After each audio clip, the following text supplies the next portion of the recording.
Okay, hand count. Start off with a famous quote from Joseph Stalin: "Those who vote decide nothing. Those who count the vote decide everything." That's very important in today's world, and I'd like to keep you remember this. I'm going to go over 3 areas here. The Alabama voting process. It's a very brief overview of the process. And registration. I'm going to set the stage for Dr. Frank because he's going to open up a huge room and a plethora of information for you. You'll probably be overwhelmed. And then I'm going to go over the hand count, paper ballot, brief overview. It's not in detail, it's just a brief breeze. Okay, voter registration in Alabama. Where do you think, and I'm going to poll the room here, where do you think our voter registration data is being held? Now, you don't have to speak out, but I'll give you one. How many, raise of hands, how many people think it's going to be at the probate office? 1, 2, 3, 4, 5. Oh, the gentleman in the back there, thank you. How many think it's going to be held at the Secretary of State's office in Montgomery? I say 12. Okay, well, I hate to disappoint everybody. It's being held in Omaha, Nebraska at ES&S. All of our voter registration goes there and it's centrally located. Now you'll notice the address, they went John Galt Boulevard. Anybody know the significance of that? Who's John Galt? Yeah, who is John Galt? So here's the process. We have 67 registrar offices in Alabama, and if you're a person who wants to register, you just moved in, you go there and you fill out a form and then they enter your number, your information in the database. If you are a conscientious citizen and you move out of the state or you have a death in the family, you would also go there and they would have the registrar remove you from the voter rolls. And that process entails the registrar logging into Power Profile 15 on the internet, which connects them directly to Omaha, Nebraska, to ES&S. All of the data is entered and placed there and is kept there. Even our Secretary of State, when he wants a data dump of our voter rolls, he has to go to ES&S for him to analyze it and utilize AVID. Now, every 4 years or every 2 years, whenever there's election, ES&S downloads and gives the probate judges thumb drives for them to program their poll pads and their voting machines. So all of the stuff that you see when you go for election, all that data is being downloaded from ES&S. Now, we recently found out that there's another company involved, and this just happened a couple days ago. Suzanne found out that Tyler Technologies is involved in the process. So when you want, as a citizen, and pay the money to download, or you're a politician that wants voter rolls and voters in your area, you have to go online, and Tyler Technologies is involved in giving you this data. We don't have all the information. This is just preliminary. But Tyler Technologies, if I can correctly quote you, is a multinational corporation, and they have offices around the world, including places like Philippines. And you remember Philippines has been in the news lately. Okay, I live in Madison County, and George and I went around to several of the probate offices, and we picked and interviewed the probate judge and the officers there. And I put together, since I'm an engineer, I like to see the big picture and the process, and I put this process flow together. I'm not going to go through the whole thing and bore you, but it's basically you get your at the precinct, you get your ballot and you mark it, and then you put it into the machine, and the machine swallows it, and it's never to be seen again. Those ballots go into the county jail. They're only looked upon if there's a contested election, number one, or two, there's a court order for them to look it up. But nobody sees the light of the day of these ballots. Then it goes through a bunch of machinations here where it's uploaded, downloaded, and eventually the Secretary of State's hardened laptop will spit it out, and it's sent to the Secretary of State, and it's sent to Edison in New Jersey. That's a company that has sole proprietorship of distribution of all the elections throughout the whole country. So when you tune into your news media down here, all of that information, no matter where you go, AP, Fox News, CNN, all of that information comes from one source. So again, it goes to a central location and gets distributed out. So what's wrong with this? When you count up all of the areas for vulnerability, there are 14 opportunities for voter fraud in that process. That's a lot. So we as citizens here, how much of this process can we see? Lays wrong button. Actually, we can see our ballots, but that's the last time. When it goes into the machine, it gets converted to ones and zeros. We see nothing of what goes on behind the curtain until it gets spit out after 7 o'clock at night when the polls close. This is what I call the curtain of secrecy, which to me is not a free and fair election. But we're not permitted to see what's behind the curtain, but you have to trust us. Everything is okay. Just go back. Everything's fine. Be quiet and sit down. Just to sum up, there are 5 areas of vulnerability: voter registration, the systems are open to the network, the machines are constantly, every time you vote, that vote is being spit out and connected to the internet, just like your phone is, through a wireless modem. Hardware and software issues, we're not allowed to look into the machine, we're not allowed to look at the software. Even the people that do the validation and verification, like was mentioned by Susan, those people can only go so far. They're not permitted to look at the software, and they cannot touch and open up the machine to see what kind of equipment's on there. It's forbidden. That to me is not legit. There's a data chain of custody issue, and then also a command and control, and that's part of another presentation. So getting on to machines and hand count, here's a brief sample of the countries that use voting machines, and you can see Australia, Brazil, Venezuela. Now, haven't they been in the news lately? UAE, Dominican Republic.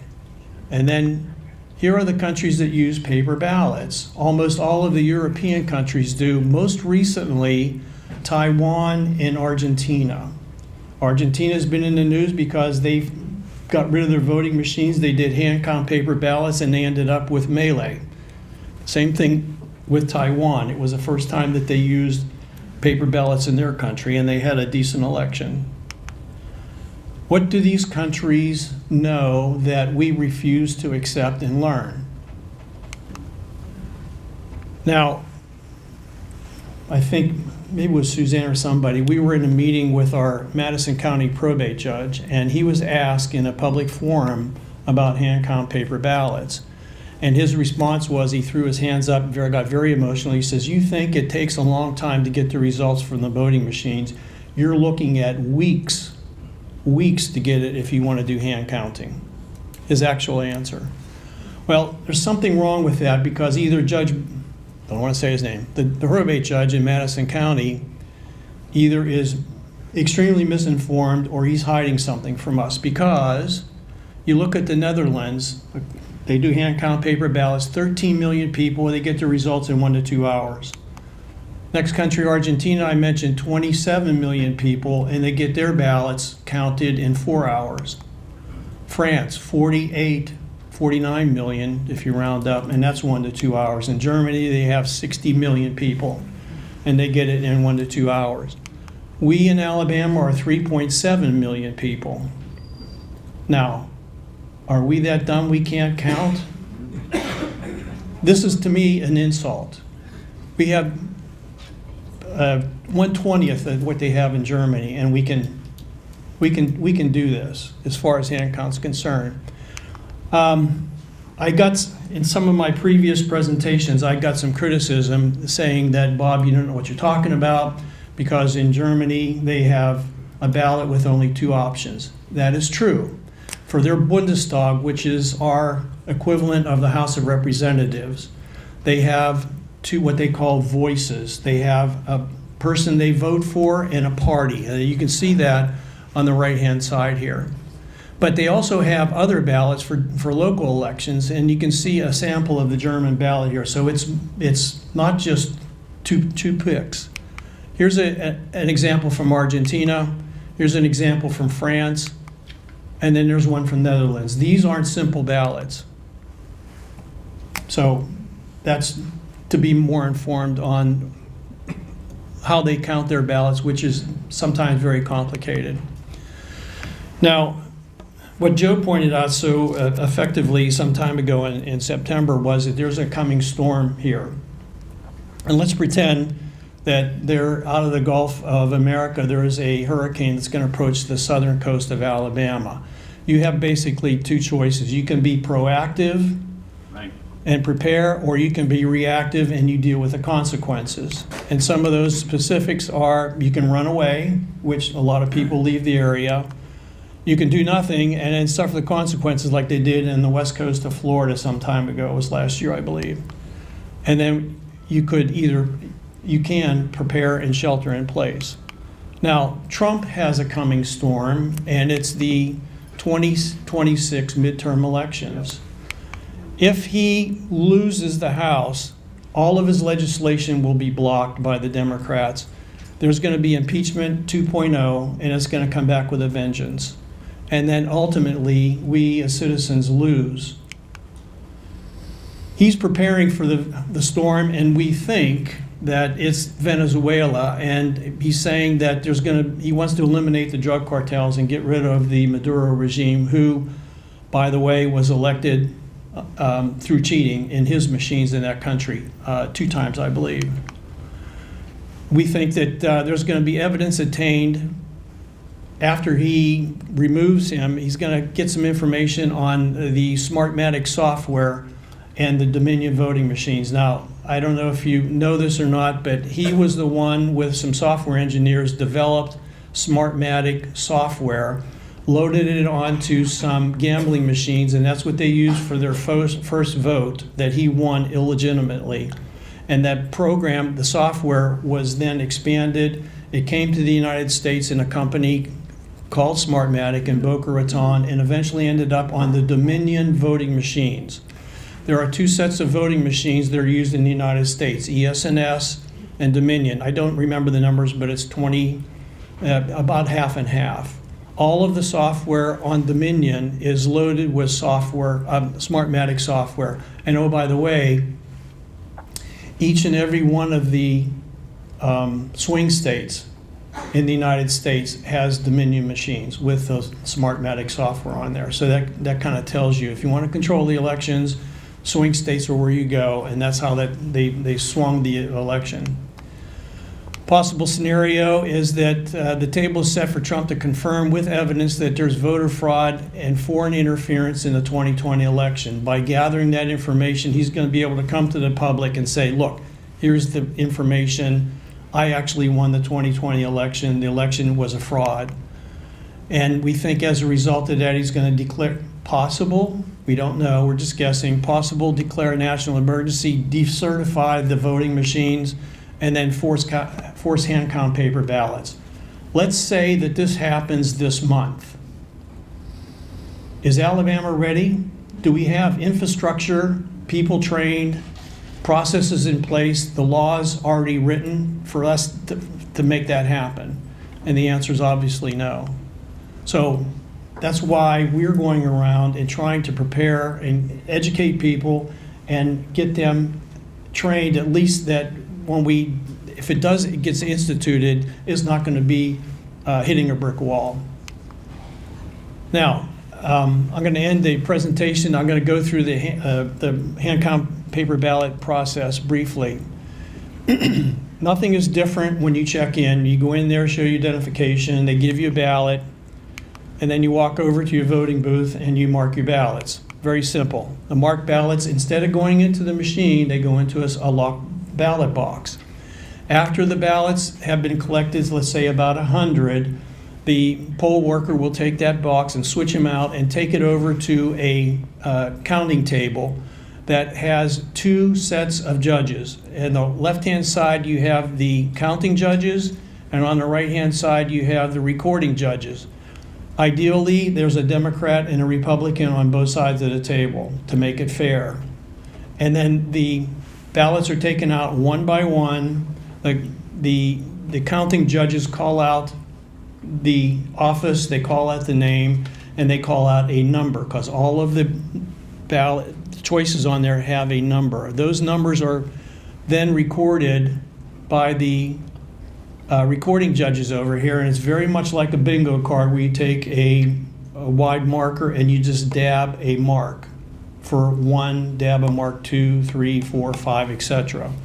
After some of those are collected, and the things that they record on here are called tally sheets, and the tally sheets move over to the next station where you have, here's the 2 tally sheets, you have a master and you have a duplicate. Everything is doubled, so they all have to correspond and reconcile through every process.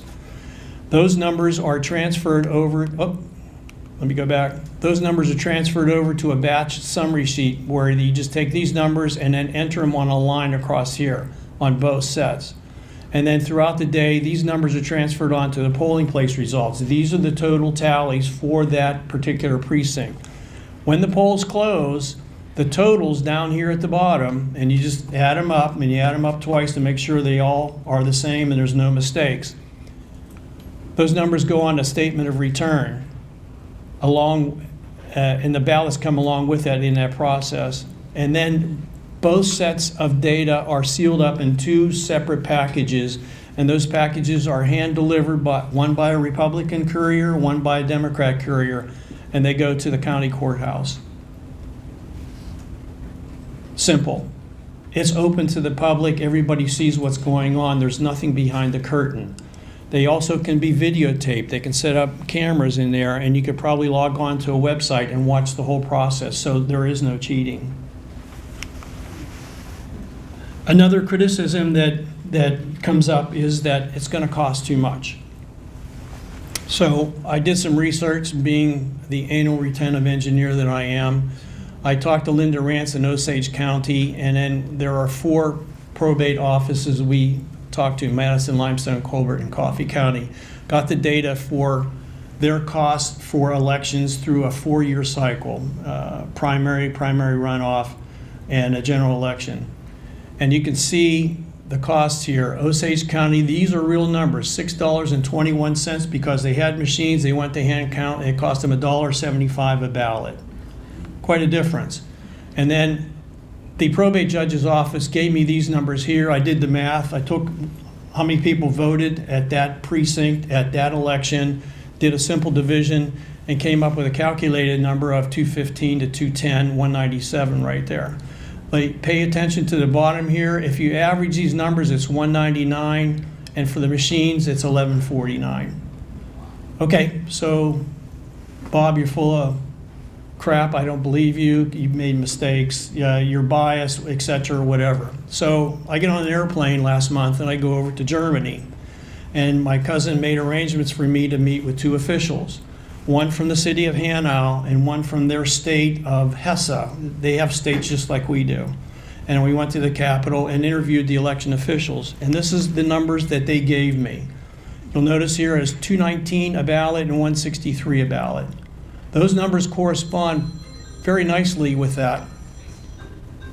So it's not, I'm not blowing smoke. And if you want to look at a comparison, on a graph there, you can see that we're 6 to 1 here.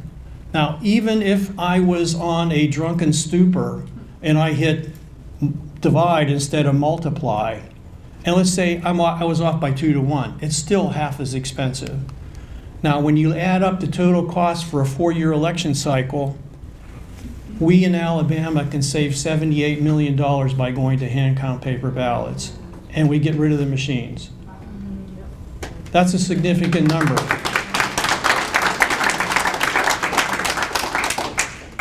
There's a 4-prong approach here that we're suggesting that people follow. One is that we have a civilian approach where we educate the population, seminars, churches, Eagle Forum meetings, and that's already started. We have a second prong we need to execute and conduct organized hand count classes. That has been started, and we're going to continue this afternoon, which I encourage everybody to partake in. There's a component, a political component, where we need to educate our politicians, both the state legislation, executive branches, city council officials, way down to probate judges. That is just underway. but unfortunately, we're meeting with some resistance. And then lastly, there is a legal component where some statutes have to be changed to permit hand count paper ballots efficiently. Right now, they have some laws written there that need to be changed to mimic what they do in Germany and France. Okay, closing thoughts. After the Constitutional Convention in 1787, a woman named Elizabeth Powell came up to Dr. Frank, Freudian slip, he's not that old. Dr. Franklin, it was his uncle, I think. He said, what do we have, a republic or a monarchy? And he said, a republic if you can keep it. Now, Kimberly says, he said, a republic, madam, if you can keep it. Yes. Right? I think that's an important detail. We're mostly madams, we can keep it. The message is, this is our country, and it was a gift given to us by our forefathers. My father told me one time that each one of us are born in debt. We owe the people that came before us, the people that built the roads, the airports, the bridges, the people who fought in wars to give us our freedom. We owe them. We need to owe, and we owe them, and we need to repay our debt. So, to quote somebody else that's famous, thank you for your attention to this matter.